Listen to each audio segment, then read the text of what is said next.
Aaron Sorkin est, selon ses propres mots, un dramaturge qui se fait passer pour un scénariste, qui se fait passer pour un réalisateur.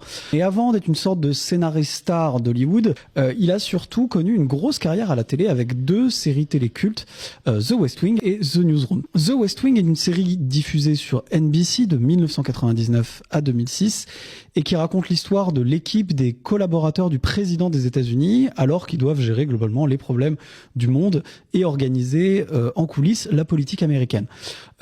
C'est un énorme show télé à l'ancienne. C'est une série qui est extrêmement culte aux États-Unis, qui a fait un énorme carton, qui est devenu presque une sorte de phénomène culturel. Déjà parce que c'est une série qui est remarquablement bien écrite. Les épisodes sont très bien menés, les personnages sont très attachants. En fait, ils sont tous très intelligents. Surtout, les dialogues sont très très bien écrits.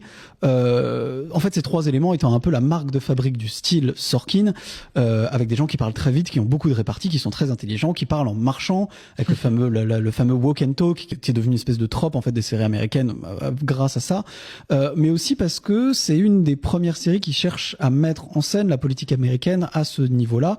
Quelques années après The West Wing, en fait, Sorkin revient avec The Newsroom, une série HBO qu'il a commencé en 2012, qui est plus actuelle dans sa facture. Ça raconte l'histoire d'un présentateur star d'une chaîne d'infos en continu type CNN, qui décide avec son équipe d'arrêter de faire du spectacle pour attirer du public, mais plutôt de proposer un vrai journal plus sérieux. Ça reprend un peu la même recette que pour The West Wing, avec un super casting qui reprend un peu la méthode Sorkin, c'est-à-dire des épisodes bien menés, des personnages attachants, tous très intelligents, avec d'excellents dialogues, tout le monde a beaucoup de réparties, etc., etc.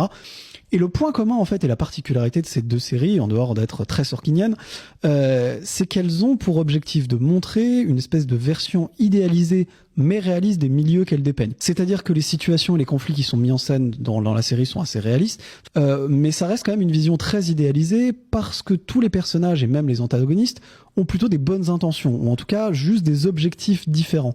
Et ça reprend un principe qu'Aaron Sorkin admet suivre lui-même, qui est un antagoniste n'est pas nécessairement un méchant, mais plutôt quelqu'un qui a des objectifs opposés au protagoniste. Et ce côté un peu idéaliste a été critiqué récemment. En fait, on a vu pas mal de séries politiques qui ont suivi, ou sur les médias, qui ont pris un tournant beaucoup plus cynique. On peut citer notamment House of Cards ou The Morning Show, et voire même carrément satirique comme VIP, par exemple. Mais moi, je trouve que cet idéalisme des séries de Sorkin ont la vertu de montrer l'exemple.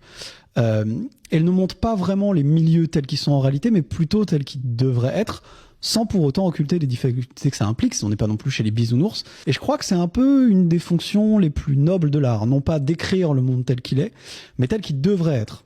Et c'est cet idéalisme-là que je trouve particulièrement touchant dans The West Wing et The Newsroom, au-delà évidemment des grandes qualités générales des 2 séries.